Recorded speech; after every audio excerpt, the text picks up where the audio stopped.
Isso aí, mandamentos de homens na igreja, né? Eu acho que era bacana a gente poder falar um pouquinho nesse bloco sobre quais são as consequências para a Igreja de Cristo de mandamentos de homens nas igrejas, né? Hoje a gente vê o número de evangélicos no Brasil está crescendo, o número de igrejas está crescendo, o número de evangélicos não praticantes também está crescendo, né? E a gente vê também que cada vez mais, ou muitas vezes, as pessoas vão de igreja em igreja, elas ficam numa igreja, mas aquela igreja não responde às suas necessidades, muda de igreja e nunca encontra uma igreja que possa fazer sentido. Por que isso acontece? Eu li uma matéria no Globo falando sobre o crescimento das igrejas neopentecostais no Brasil e eu achei uma coisa muito interessante.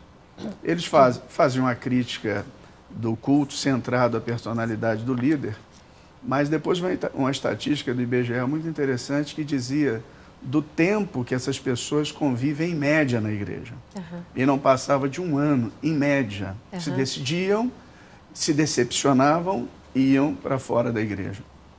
Então a gente vê que essa forma que está sendo usada para se pregar o evangelho está sendo assim, vamos alcançar as multidões, não importa a forma, uhum. não importa com que conteúdo estão sendo alcançados.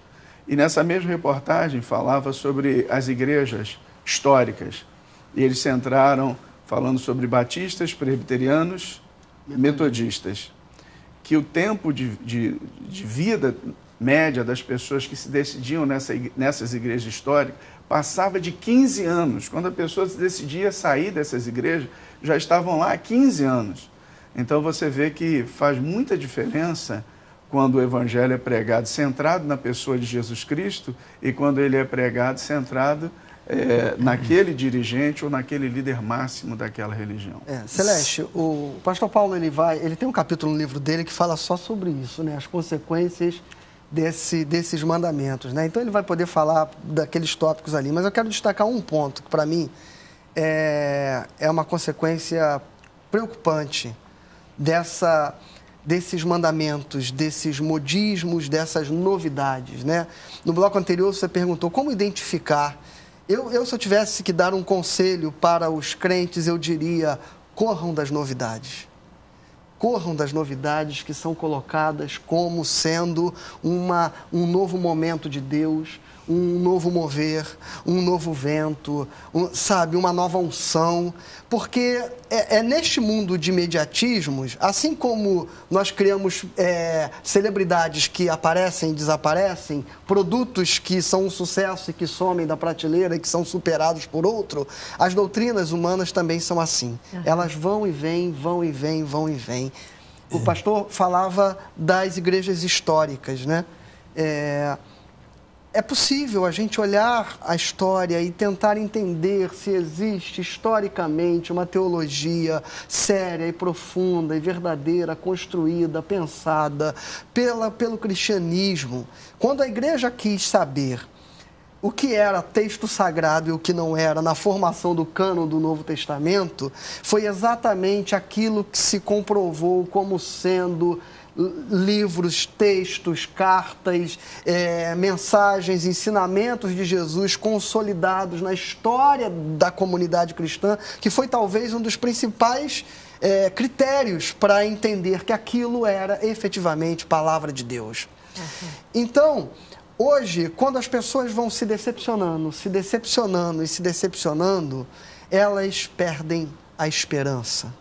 Eu não vou dizer que perdem a fé, elas perdem a esperança. A esperança de que, de fato, alguém possa lhes dizer a verdade. E ela passa a desconfiar de todo e qualquer um, porque ela já foi tão frustrada na sua tentativa de acreditar em alguém, e o ser humano precisa destas referências, destes que possam, como profetas de Deus, lhes ajudar a pensar, a refletir, abençoar as suas vidas. Por isso que o Senhor instituiu pastores nas igrejas. O problema é que quando eu deixo de acreditar que a verdade ela pode ser encontrada em algum lugar. E o que eu vejo hoje é este movimento de esvaziamento de vínculos, de alianças, de pessoas que estão determinadas a se comprometer com o Evangelho. Elas não desistem de Deus. Elas continuam dizendo, eu creio em Deus e eu continuo tendo a minha fé em Jesus. Até porque... Mas elas não querem mais se comprometer com a fé cristã, porque elas não acreditam nos líderes cristãos. Hoje existe uma quantidade muito grande de gente que está se afastando da igreja para preservar a fé. Porque se ficarem em algumas dessas igrejas, com alguns líderes, elas vão perder a fé. Eu diria que como as consequências, é um povo que não sabe responder à razão da sua fé.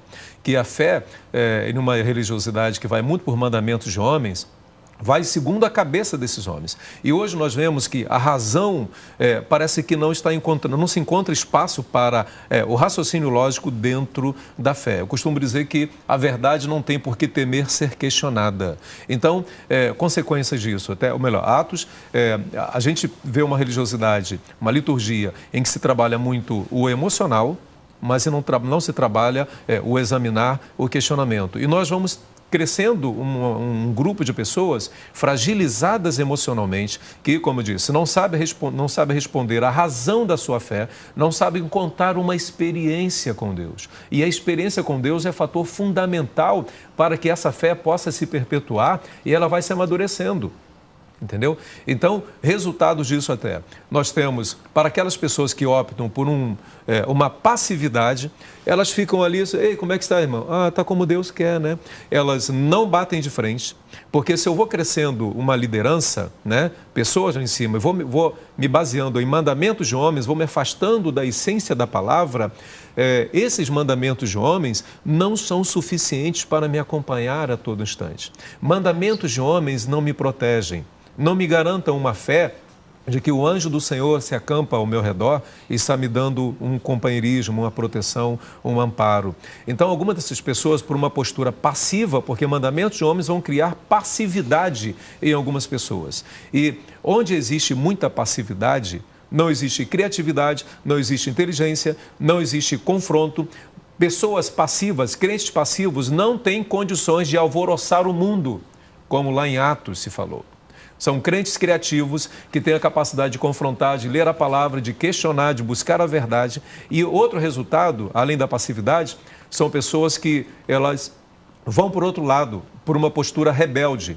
Nós ouvimos pessoas dizendo o seguinte, não quero mais saber de igreja não. Mas por quê? Tem uma experiência interessante, uma irmã, ela fazendo curso, pastor, uma irmã minha foi subir um morro aqui na comunidade e tal para poder pregar o evangelho e foi parado por um rapaz do tráfico. E aí, tia, vai aonde? Ô filho, eu vim trazer a palavra de Deus para vocês. Aí ele abaixa a arma, abaixa a cabeça e diz, pô tio, eu também já fui da igreja.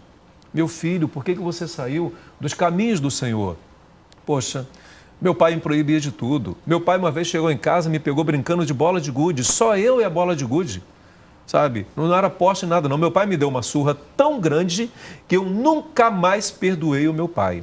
Então ele desenvolveu um ressentimento, uma mágoa. E por quem você tem uma mágoa, você vai acabar se vingando dessa pessoa, mesmo que seja de maneira inconsciente. Ele no tráfico está, de alguma maneira, se vingando desse pai.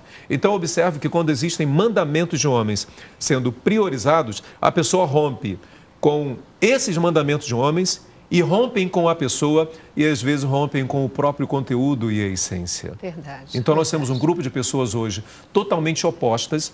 Meu livro, posso mostrar, não posso? Pode. Os Mandamentos de Homens na Igreja de Cristo. Eu falo sobre Nietzsche, um grande pensador, um grande filósofo, que a cada livro, qualquer livro que a pessoa leia sobre Nietzsche, pode ser tudo quanto é livro, tem vários dele, ele começa com um tema, daqui a pouquinho ele começa a fazer um questionamento, ele começa a rejeitar o cristianismo, e Nietzsche era filho de pastor. Pois é, o senhor deu um exemplo aí, essa historinha, né, desse menino na favela, numa comunidade, mas existem 1000 exemplos de pessoas que têm se afastado do Evangelho de Cristo pela rigidez dos usos e costumes, de práticas que não têm nada a ver com o Evangelho de Cristo, né? E a gente tem muitas lideranças que têm sido também discriminadas e atacadas porque querem romper com esses usos e costumes e dar destaque ao Evangelho de Cristo. É bom que a gente diga isso. A gente tem hoje mandamentos de homens em muitas igrejas predominando, mas a gente também tem reação das igrejas quando lideranças elas buscam fazer prevalecer o Evangelho de Cristo em detrimento o problema, senhora, desses mandamentos de uma reação de homens, é que tem a tendência a ir para o lado oposto. E não existe equilíbrio nas extremidades. Poderia dizer Eclesiastes 7,16, não sejas demasiadamente nem isso nem aquilo, porque te destruirias a ti mesmo. É verdade, é verdade. Queridos, eu já preciso ir para o nosso último intervalo e a gente volta já para o nosso último bloco e considerações finais. Tá bom? Vamos lá.